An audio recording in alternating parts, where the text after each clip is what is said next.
Code का के channel में आपका स्वागत है। तो आज हम लीड कोड प्रॉब्लम 3025 सॉल्व करेंगे। Find the number of ways to place people. तो प्रॉब्लम समझते हैं पहले। तो हमें इसमें एक 2D एरे दे रखा है पॉइंट जो कि रिप्रेजेंट कर रहा है इंटीजर कोऑर्डिनेट्स को। ठीक है, हमें करना क्या है, हमें काउंट करना है कितने पेयर्स पॉसिबल हैं ए बी, जो कि ये कंडीशन सेटिस्फाई कर रहे हो कि ए जो है ऑन द अपर लेफ्ट में होना चाहिए बी के, और there should not be any other point, कोई और पॉइंट नहीं होना चाहिए। वो दो ए और बी मिलकर जो रेक्टेंगल बना रहे हैं उसमें। ठीक है, इवन बॉर्डर्स पे भी कोई पॉइंट नहीं होना चाहिए। जैसे एग्जांपल के लिए यहाँ पे तो कोई नहीं। ये वाला एग्जांपल देखते हैं। देखो जैसे ये वाला ये पॉइंट हो गया और ये पॉइंट, ये दोनों मिलकर एक रेक्टेंगल बना रहे हैं। 4 जो है अपर लेफ्ट में है ये इसके, तो ये दोनों मिलकर एक रेक्टेंगल बना रहे हैं और रेक्टेंगल में कोई और पॉइंट है भी नहीं, तो ये एक वैलिड है। यहाँ पे भी ये जो है 4 के अपर लेफ्ट में है ये 26। ठीक है, और ये रेक्टेंगल जो बना रहे हैं उसमें कोई और पॉइंट है नहीं, तो इसलिए ये भी वैलिड है। 2 हो गए, 2 केसेस हो गए। और यहाँ पे देखते हैं जैसे फर्स्ट वाला और ये लास्ट वाला, ये दोनों ये भी अपर लेफ्ट में है, लेकिन ये जो रेक्टेंगल बना रहा है यहाँ पे देखो, एक ये 4 जो है ये इसके अंदर ही है, तो ये इनवैलिड हो गया। ठीक, और एग्जाम्पल इवन जो है अगर वो 2 पॉइंट सेम लाइन पे हैं तब भी वैलिड होगा, अगर कोई और उनके बीच में नहीं है लाइन, मतलब पॉइंट। तो जैसे ये सेम हॉरिजॉन्टल लाइन है, सेम वर्टिकल लाइन है, लेकिन इस केस में देखो ये दोनों मिलकर एक रेक्टेंगल बना रहे हैं, लेकिन इस कॉर्नर पे एक है, तो ये इनवैलिड है। तो इसको सॉल्व कैसे करेंगे, इसमें हम हर पॉसिबल केस जो है, हर पॉसिबल पेयर चेक करेंगे ए और बी। ठीक, ए अगर अपर लेफ्ट में है बी के, तो हम और फिर चेक करेंगे कि कोई और पॉइंट तो नहीं है जो ए और बी के बीच में लाई कर रहा हो रेक्टेंगल में।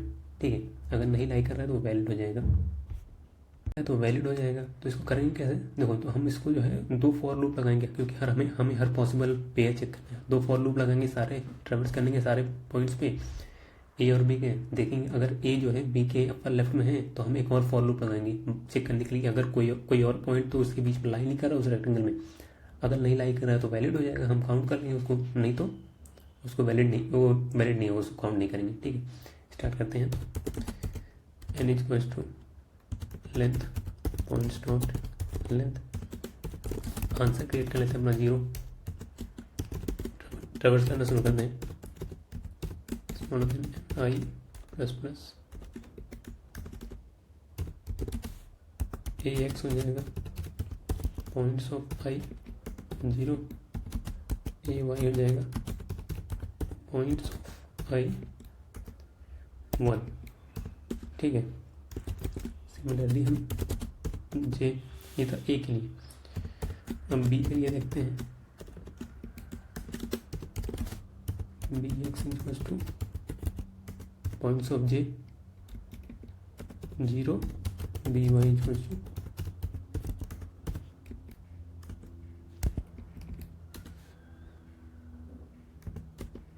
ठीक है, लेकिन उससे पहले हमें चेक करना पड़ेगा कहीं आई जे सेम तो नहीं है, सेम पॉइंट नहीं पॉइंट कर रहा, कंटिन्यू करना पड़ेगा अगर सेम है तो। ठीक है, अब चेक करते हैं अपर लेफ्ट में तो है कि नहीं, अगर ए जो है अपर लेफ्ट में है कि नहीं। ए एक्स अगर smaller than equals to B x है and a y greater than equals to b y है। देखो ये कंडीशन हमें बता रहा है कि वो अपर लेफ्ट में है। ठीक है, लेकिन हो सकता है वो सेम पॉइंट पे हो। ये जो कंडीशन है ये अलाउ करेगा कि ए और बी सेम पॉइंट पे हो, तो इसलिए हमें चेक करना पड़ेगा कि सेम पॉइंट नहीं होने चाहिए। उसके लिए क्या करेंगे, a x should be smaller than b x और a y should be greater than b y. ठीक, क्रिएट कर लेते हैं बूलियन वैलिड ट्रू मान लेते हैं। ठीक है, अब हम चेक करते हैं बाकी सारे पॉइंट्स, कोई इन पे कोई इस रेक्टेंगल में लाई तो नहीं कर रहा है।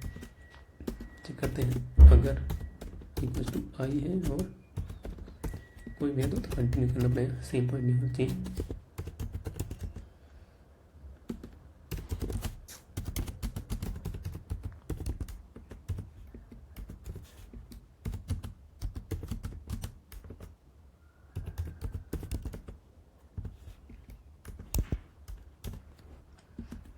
कंडीशन देखते हैं, इफ सी एक्स जो है greater than equals to A X and C X smaller than equals to B x है, ये हम कंडीशन लिख रहे हैं कि कोई और रेक्टेंगल में तो लाइन ही करता है। ये पॉइंट सी जो है, सी वाई जो है smaller than equal to a y and c y greater than equal to b Y.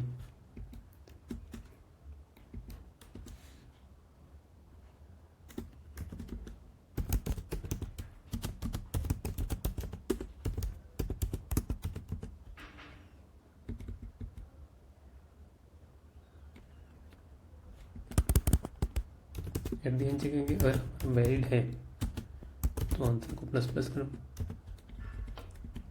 Last में इसी आंसर को रिटर्न करना है।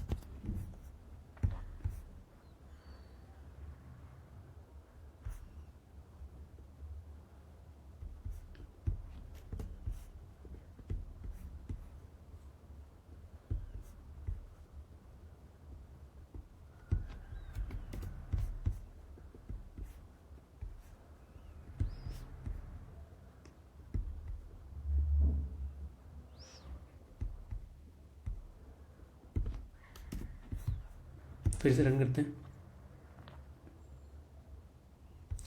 अरे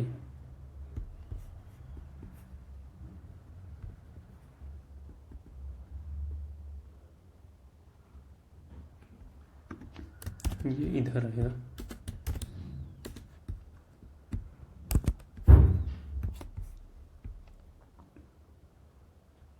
सबमिट करते हैं।